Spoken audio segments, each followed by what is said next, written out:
Hello, creatures big and small. Welcome to Iggy's world, a mysterious land that is unbeknownst to us, but holds home to many, many creatures that are similar to the ones here in our world, but are very, very different, as you can see from this selection I have here. Now, this is a trading card game that I have created, and I used the Game Crafter website in order to make card packs, and as well as a booster box full of card packs if you're that type of person. So basically, these first few videos are going to go into the basics of the game, how to play, what the cards mean, the rarities, all that good stuff. Now, let's get straight into it.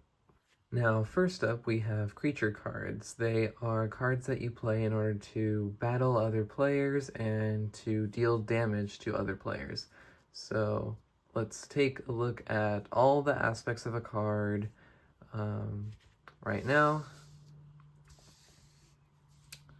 Now, using this card as an example, we will analyze each little part of it. So the top right will be the rarity. So C is common, R is rare, S is super rare. You can also tell the rarity based on the border. So a common card is a black border, a rare card is a silver border, and then a super rare card is a golden border. So I really wanted to make the super rares feel really special when you pull one out of a pack. Now, on the top here will be the name of the card, as in usual other trading card games. The top left, this little icon displays what type of card it is. So this little symbol means creature. There's this one for building, this one for action, and then this one for resource. So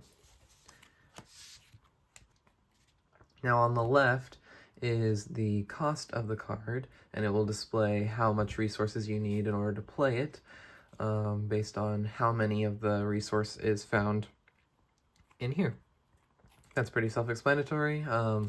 The damage value is right here in the little starburst. It is 3 for this card, so it does 3 damage. Again, pretty self-explanatory.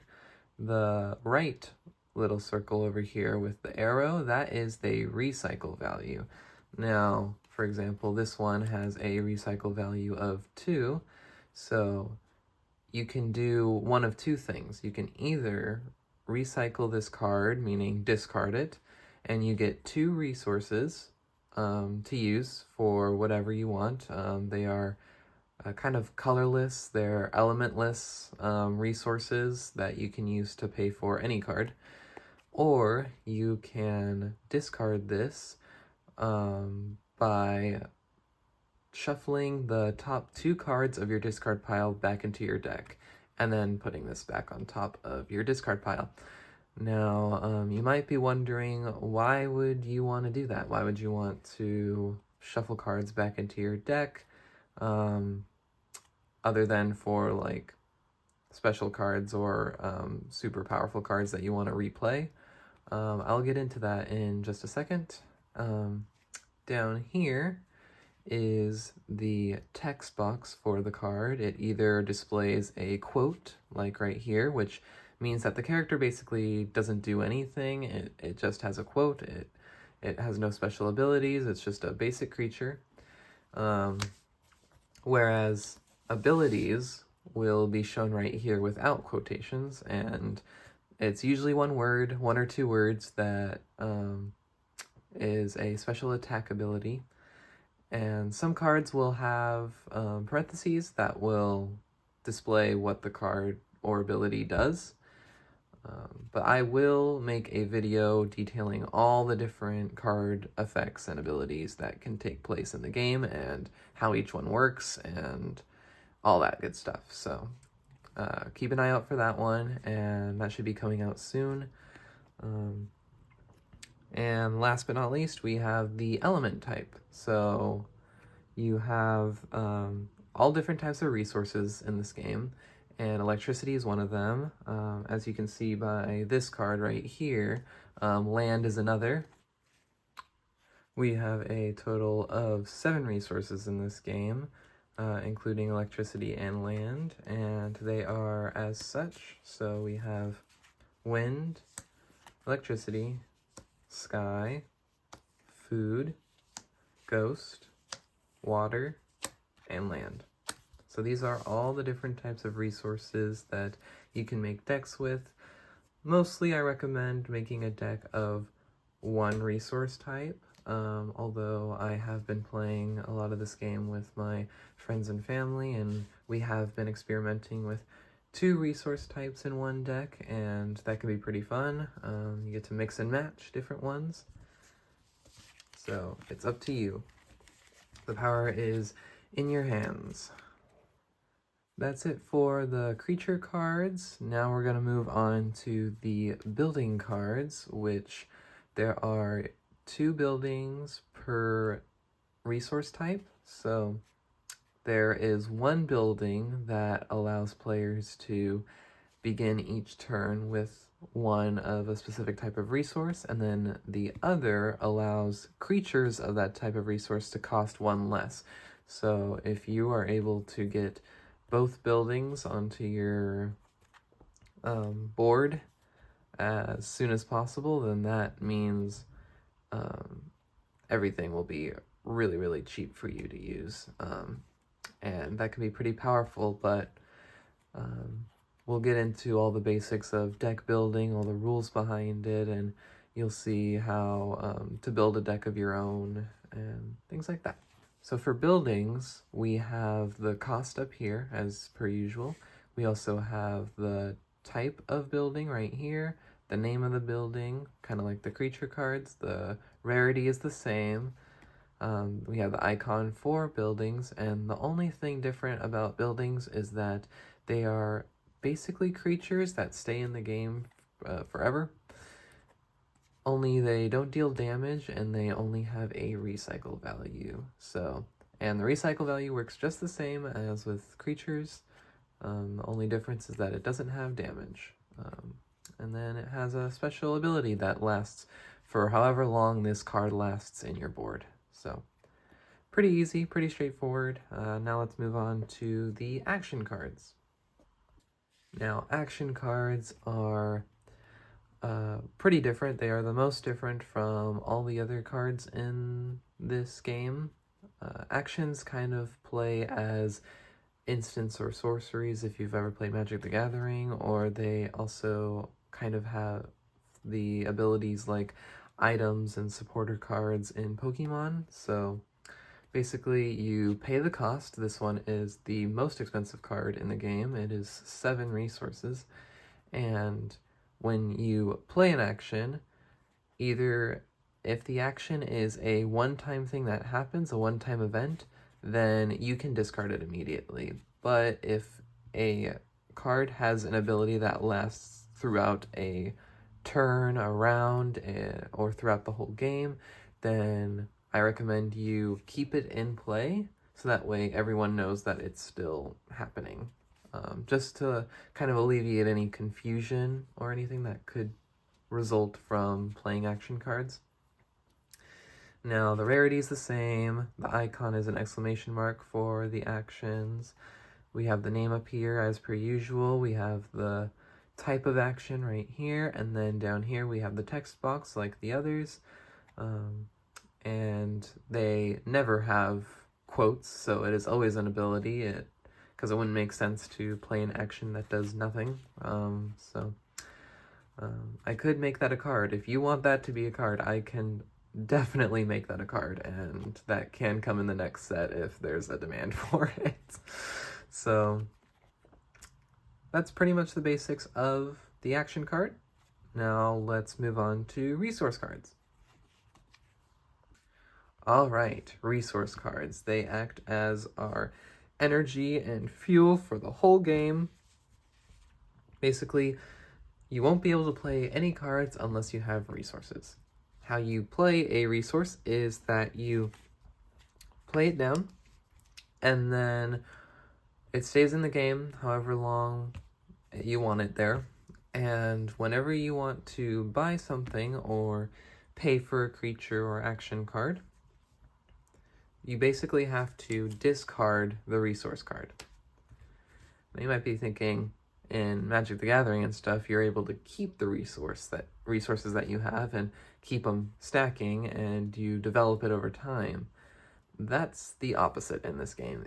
I actually wanted to make it where you have very limited resources and you have to be very frugal with it, especially if you build your deck with not that many resources. You need to play very, very frugally, and you need to try and take advantage of the resources that you have, so that way you don't lose out on anything that could really help you in the game.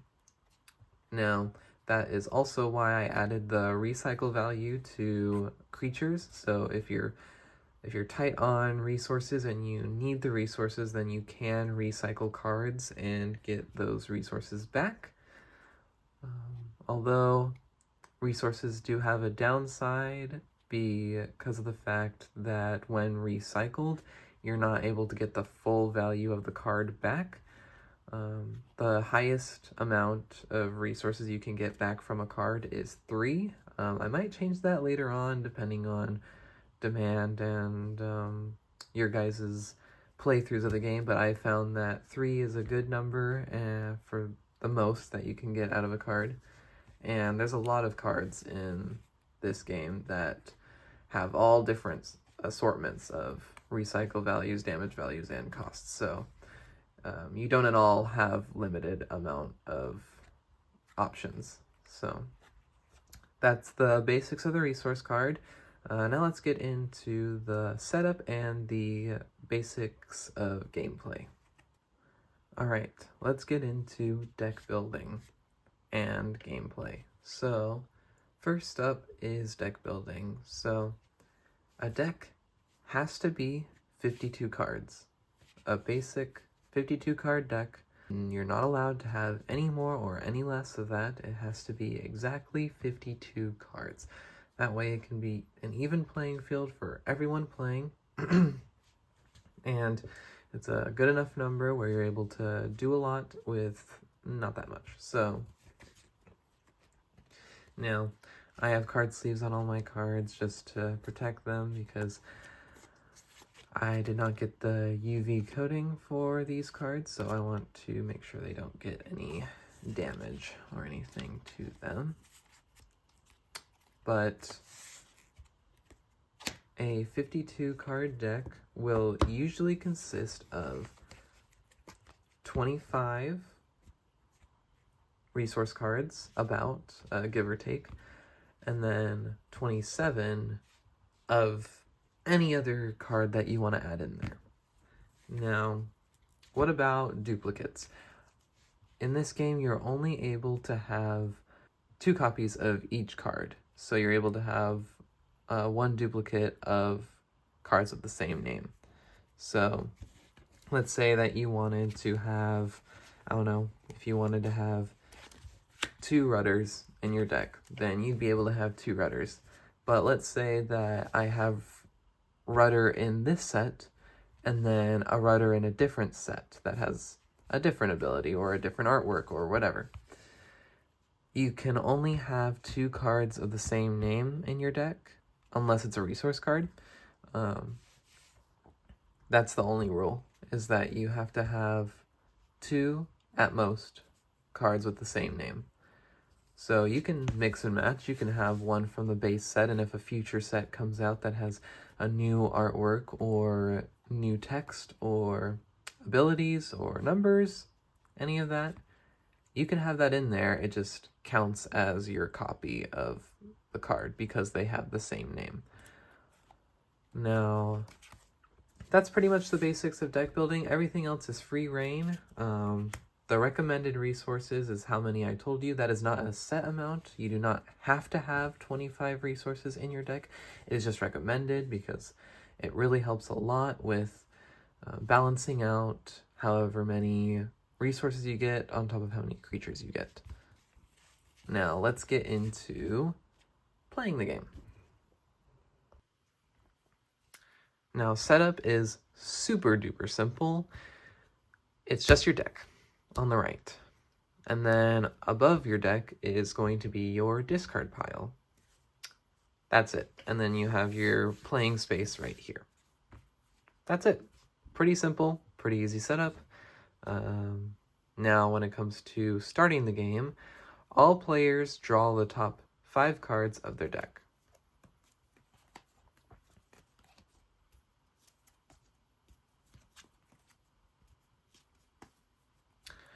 Okay, so I have a pretty good hand here. I have 2 resources to use that I can use. I also have some creatures I can use as well, especially creatures that are free and I am able to pay no cost for. That's really helpful, especially since this one has a recycle value of 2, so I can get 2 free resources out of it. Now, if you didn't like your hand, or in this game it's referred to as your bag, you can put your entire bag at the bottom of your deck and then draw the next 5. That is how you mulligan.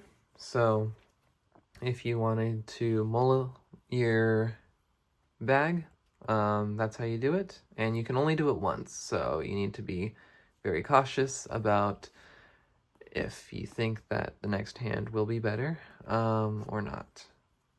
Obviously, you can add your own house rules and change any of these rules how you see fit with your friends.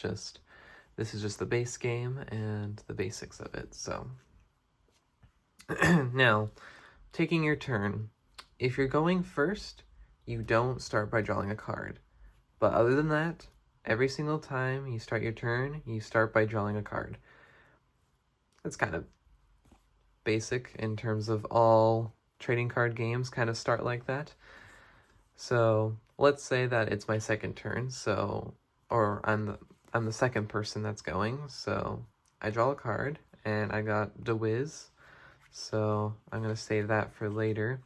Now, playing resources, you're only able to play 1 resource per turn. The only difference between this and other games is that I can use it immediately when playing it, and I can use creatures immediately when playing them, like I can attack with them immediately.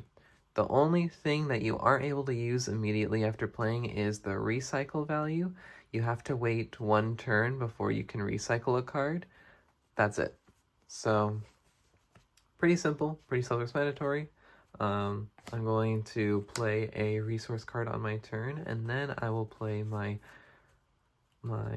free creature, because it doesn't have any cost, and it's just a totally normal ghost, and that way I have a creature that's ready for battle.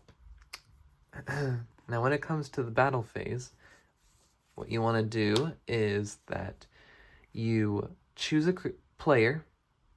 So let's say you're playing a game of 4 people. You get to choose whatever player you want to attack with. If it's 1-on-1, then obviously you just attack the person in front of you. You say, I want to attack with this many creatures. It can be however many creatures you want on the board. So let's say I have all of these, and I say, I only want to attack with these 2. You can totally do that, or if you have multiple people playing, you can say, I'll attack 1 person with this and 1 person with this.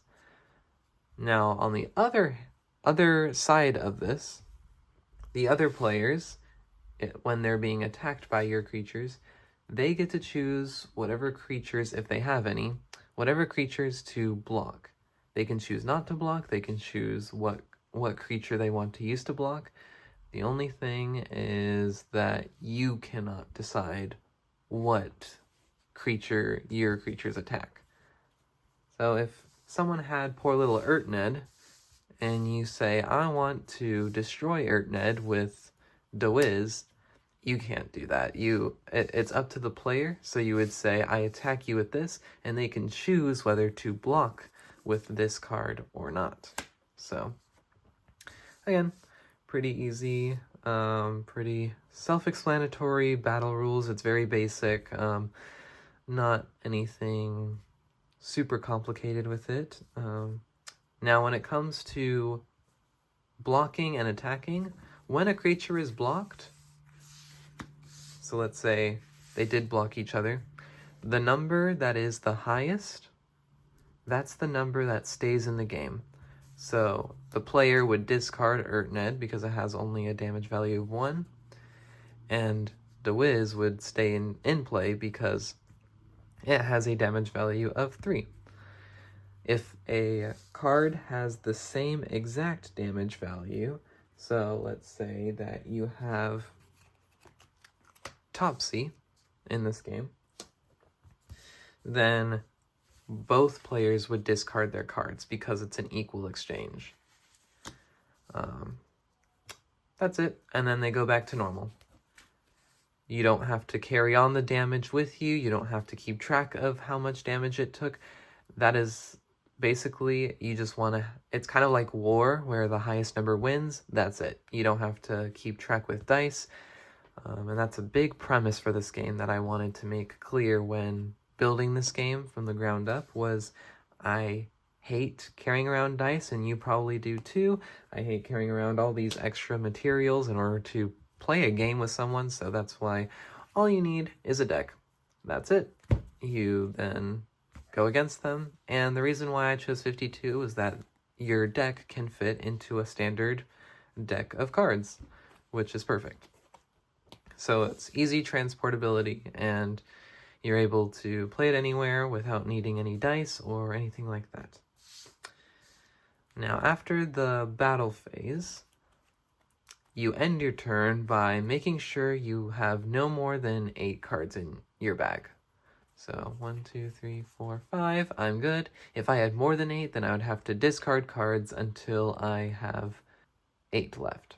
And the only other thing you have to make sure of is that you don't end your turn with 0 cards. If you end your turn with 0 cards in your bag, then you're dead. You're out. So you need, it's a rule, you have to make sure that you keep at least 1 card in your bag at a time, any given time.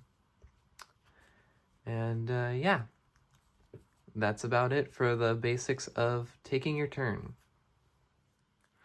What about players? What about damage values? And that is a good question. Basically, how you win the game is that you need to get your opponent to discard all the cards in their deck. How do you do that? Well, let's bring back our creatures from earlier. Now let's say the opponent did not block the creature. In that case, the creature would then attack the opponent, and they would discard however many cards from the top of their deck that is equal to the damage value. So this is 3, so the opponent would go 1, 2, 3. And then, since the creature attacked the opponent and the opponent has the most health out of any creature, this creature dies. So it's an even exchange. You sacrifice your creature basically to make your opponent discard cards. And that's all for the damage values and the health of players. So I hope you enjoy and have fun.